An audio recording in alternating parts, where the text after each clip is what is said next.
membawa preman ke rumah. Abi gak sudi punya mantu preman. Kayak gak ada lelaki lain aja di dunia ini.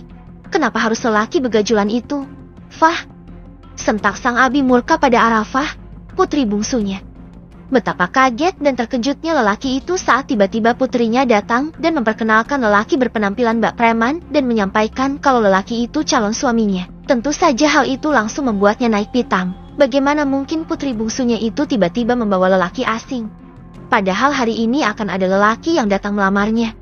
Apalagi lelaki yang dibawanya ini adalah lelaki liar dan lelaki aneh yang tidak jelas asal-usulnya dan sangat yang jauh dari harapannya. Dia menatap lelaki itu dari ujung rambut hingga ujung kaki, lalu matanya mendelik penuh kebencian. Lelaki bertubuh tinggi tegap itu tampak berdiri tenang di samping Arafah putrinya. Penampilannya terlihat urakan. Dia memakai kaos hitam pudar dipadu celana jeans belel yang sudah robek di sana-sini. Rambutnya yang gondrong tampak dikucir. Belum lagi tato yang memenuhi lengan kirinya, membuat lelaki tua itu semakin tak suka melihatnya. Kemudian ayahnya yang dipanggil Abi itu kembali duduk berusaha tenang. Arafah pun mengajak pemuda itu untuk duduk di hadapannya. Mereka pun berkumpul di sebuah ruang tamu sederhana. Pemuda yang disangka preman itu tampak mengedarkan pandangannya dan menatap lukisan kaligrafi yang begitu besar. Sementara sang ibu tampak sedih. Dia sendiri bingung harus bagaimana. Di satu sisi dia tak setuju dengan perjodohan yang dilakukan suaminya. Di lain pihak dia juga tak suka melihat pemuda urakan yang dibawa Arafah dan dikenalkan sebagai calon suaminya. Arafah, kamu dengar tidak? Sentak abinya dengan wajah kembali murka. Sang istri langsung mengusap-usap tangannya, memintanya untuk tenang. Sabar Abi, coba kita dengarkan penjelasan Arafah dulu, ucap sang istri lembut. Maaf Abi, sudi gak sudi, mau gak mau. Abi harus terima Bang Reval ini, jadi menantu Abi. Abi harus merestui kami. Daripada aku harus menikah dengan Haji Idrus. Aku gak sanggup dan aku juga gak mau kalau aku harus dijadikan istri keempat. Aku gak mau Bi. Kenapa Abi tega memaksa aku untuk nikah sama lelaki tua itu? Memintaku untuk menjadi istrinya yang keempat. Memangnya Abi rela? Lagi pula aku dan Bang Reval ini saling mencintai. Ucap Arafah sambil menunduk takut-takut. Dia meremat tangannya saat abinya itu semakin melotot ke arahnya. Sementara Reval duduk di dekatnya dengan ekspresi datar. Jangan terus-menerus membantah orang tua. Bukankah Abi sudah diskusikan denganmu beberapa kali? Abi tak punya pilihan lain. Kamu tidak bisa menolaknya begitu saja. Fah, Haji Idrus akan datang hari ini untuk melamarmu. Ucap sang Abi menatap putri bungsunya itu dengan tajam. Dia hampir hilang kesabaran. Arafah menatap tak percaya. Abi bilang Haji Idrus akan datang minggu depan. Jadi masih ada waktu membatalkan lamaran itu. Tolak saja baik-baik dan katakan kalau aku sudah mempunyai calon suami. Ucap Arafah. Dia tiba-tiba ingin mempercepat lamarannya dan Abi sudah tidak punya alasan apapun lagi untuk menolaknya. Jalan satu-satunya kamu harus menikahkan dengan dia. Dengan Haji Idrus. Lagi pula Abi sudah tidak bisa menolaknya. Fah, kita banyak berhutang budi padanya dan Abi menyanggupinya.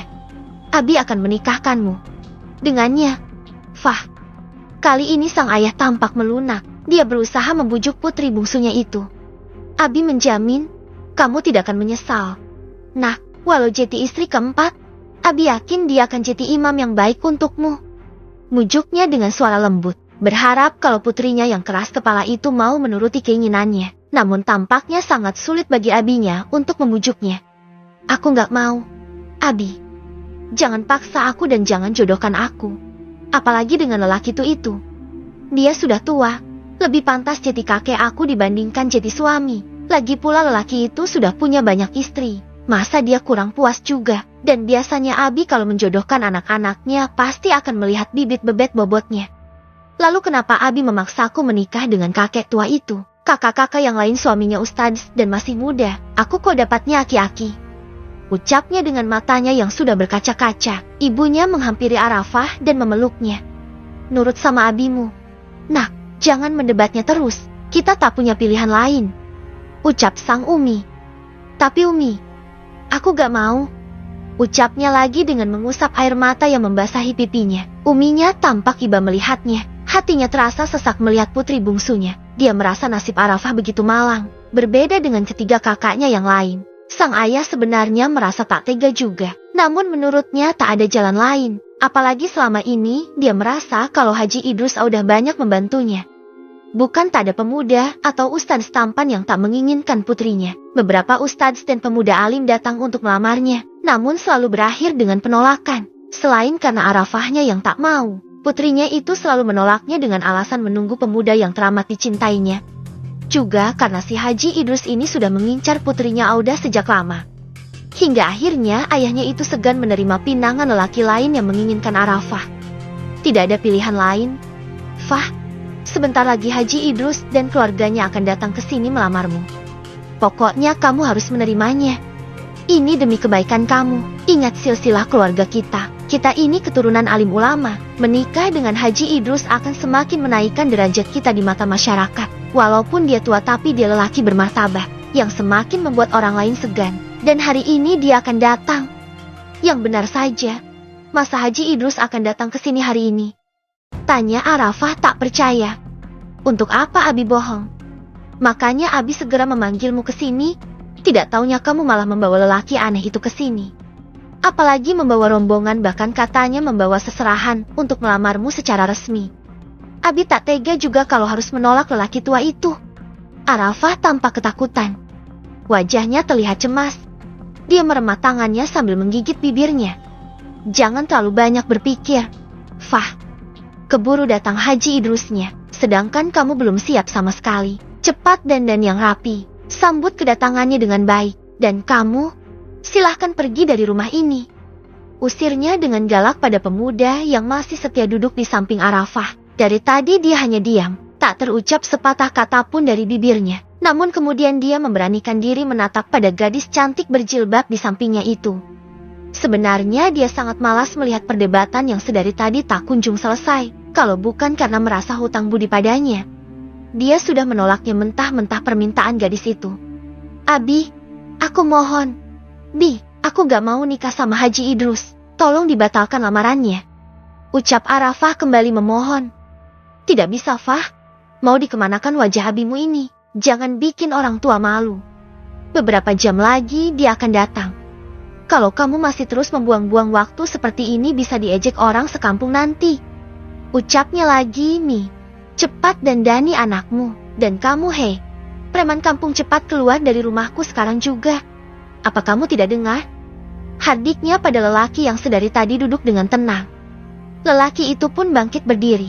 Namun Arafah menarik tangannya agar dia duduk kembali di sampingnya. Memangnya jam berapa lelaki tua itu akan datang? Masa acara melamarnya dadakan begini? Sekarang, Fah, kita tidak bisa membuang-buang waktu lagi. Kalau Haji Idrus sudah duluan datang dan membawa seserahan untuk melamarmu, tidak mungkin bisa Abi tolak. Ujar sang Abi kembali meyakinkannya. Ustadzes. Tatang yang merupakan asisten pribadi sang Abi datang sambil ngos-ngosan setelah berlari tergopoh-gopoh. Ustadz, hah? Haji Idrus Ustadz, dia datang dengan iring-iringan Tanjidor. Katanya mau melamar Neng Arafah. Mereka sudah sampai balai desa. Arafah dan keluarganya tampak tercengang mendengarnya. Kemudian mereka pun panik. Tuh kan apa Abi bilang, Haji Idrus sudah datang. Abi akan membantu membereskan rumah ini untuk menyambutnya. Sementara kamu bersiap-siap, Fah.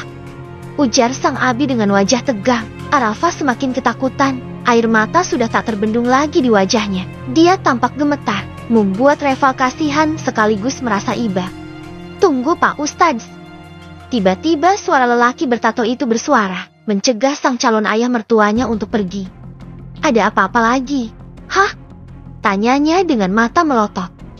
Hubunganku dengan putri Bapak sudah jauh. Kami sudah melakukan hubungan terlarang. Aku sudah menidurinya. Ujarnya dengan wajah tanpa dosa. Arafah tersentak kaget mendengar perkataannya. Sementara kedua orang tuanya tampak membelalakan matanya. Mereka tampak syok mendengar pengakuannya. Jeti, tolong nikahkan kami secepatnya. Ucap lelaki bertampang preman itu.